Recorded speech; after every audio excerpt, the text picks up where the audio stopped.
And the derivatives, I think, are the centerpiece of this entire problem today. These are the same people, Geithner from the Treasury Department. Could you imagine that? Now we have the U.S. Treasury Secretary, who also is a Robert Rubin protege of the Larry Summers Group, that dismantled Glass-Steagall and broke apart the regulations that would have prohibited the banks and brokerages from becoming these criminals. He was the former president of the New York Federal Reserve, and now he's our Treasury Secretary. And as we all know, the Federal Reserve is as Federal Express. It's a private bank. And now we've put this guy in charge of it?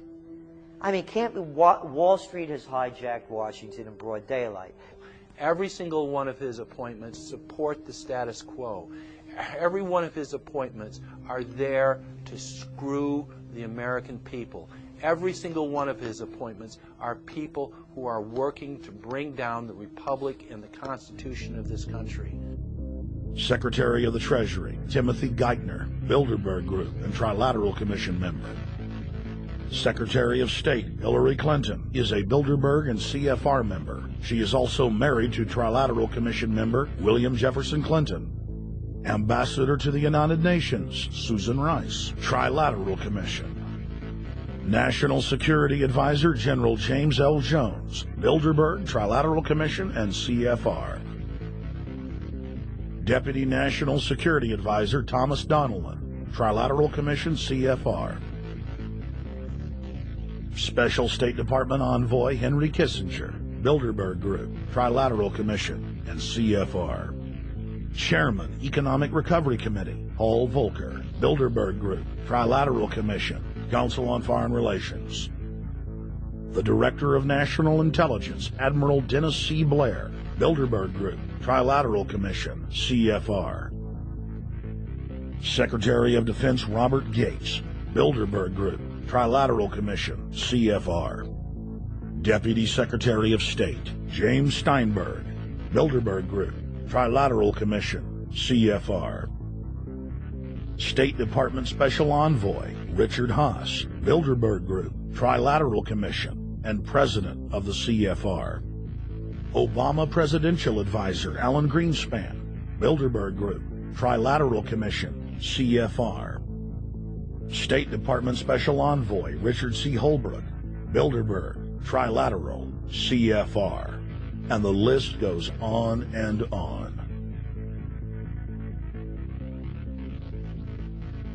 Even if Barack Obama were the most wonderful person in the world, he was groomed and brought to power by the global elite to carry out their agenda.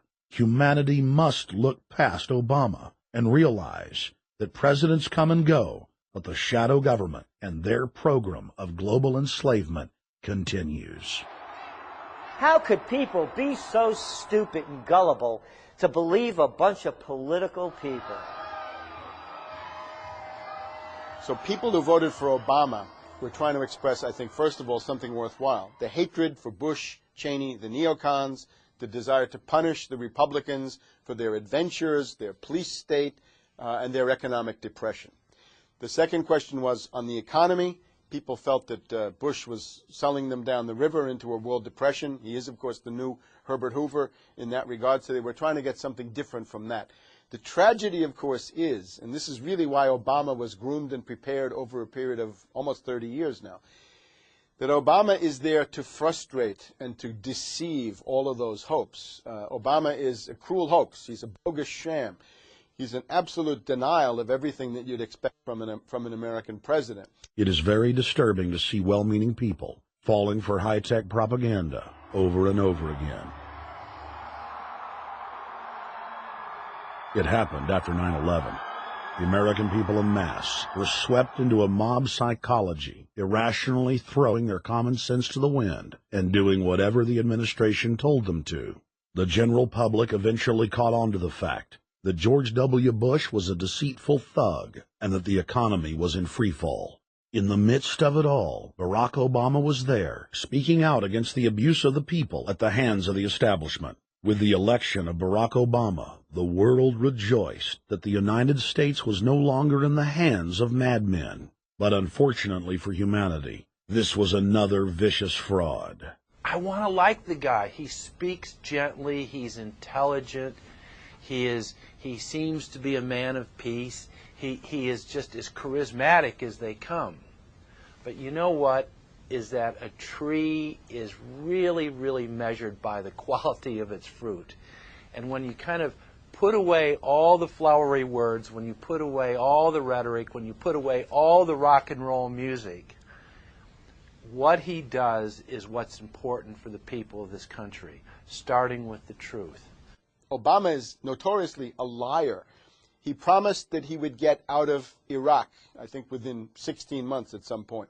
We had Samantha Power telling the Scotsman that he wouldn't be bound by those promises, and sure enough, he's now not going to be bound by those promises. Obama pledged in hundreds of speeches and interviews that within 6 months of being elected, he was going to bring our troops home from Iraq. But after he was inaugurated, the story changed. Now he said that they would look at bringing some of the troops home in 16 months. 2 weeks later, his story had changed again. Now the administration would look at bringing the troops home in 23 months. Well, Obama's already fudging.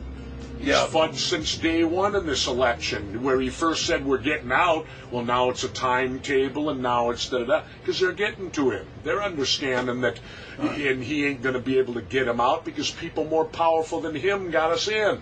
When he first ran, remember, he was going to take the troops out. I get in there, troops come home. Day one. There is no military solution in Iraq, and there never was. I will begin to remove our troops from Iraq immediately. And then that went to 16 months. And now he's going to add, they're saying, another 30,000 or more troops to Afghanistan. Next, he sent 30,000 more Marines to Afghanistan, doubling the total number of forces in the crosshairs. Barack then announced that he was going to move missile systems into Eastern Europe to encircle Russia. But after all, what should we expect after he kept Bush's Secretary of Defense Robert Gates? The outcome of this policy is if you're constantly meddling near the Russian borders with these fascist creeps, IMF, NATO agents like Yushchenko of Ukraine or Saakashvili or Georgia, or these Kaczynski twins in Poland, or various collections of people in Latvia, Lithuania, Estonia, you're tied to these gangsters, and if they decide to start a war, that rapidly escalates into thermonuclear World War III. This is worse than the neocons. Bush and Cheney never got as far as Brzezinski, Soros, and the other people running Obama. Barack Obama swore that he would vote to repeal the Patriot Act, but then he voted for its reauthorization. Obama decried the Bush administration's illegal warrantless wiretapping of the American people. Then he voted to legalize it. Obama pledged that he would filibuster any attempt to give retroactive immunity to the telephone companies, the telecom companies, except he then turned around and voted for that bill. Most people don't know, for example, that he voted to reinstate the Patriot Act and more government wiretapping. Candidate Obama told desperate factory workers in speech after speech that he was going to renegotiate NAFTA and GATT to make it more fair for American workers. It is absolutely true that NAFTA was a mistake. But then his campaign was caught sending out memos to top corporate leaders, telling them not to worry and that it was just campaign rhetoric. We had Obama saying, you know, I'm against free trade. I don't like NAFTA and all those free trade sellouts. We had Austin Goolsbee going to the Canadian diplomats and saying, don't mind him. He's just popping off. That's just election era rhetoric. Doesn't mean anything. Presidential candidate Barack Obama was publicly criticizing the North American Free Trade Agreement in a bid for votes, but privately telling Canadian officials not to worry about it. He said that he was going to bring us peace in the Middle East. He said that he was going to bring us transparency and a balanced economy.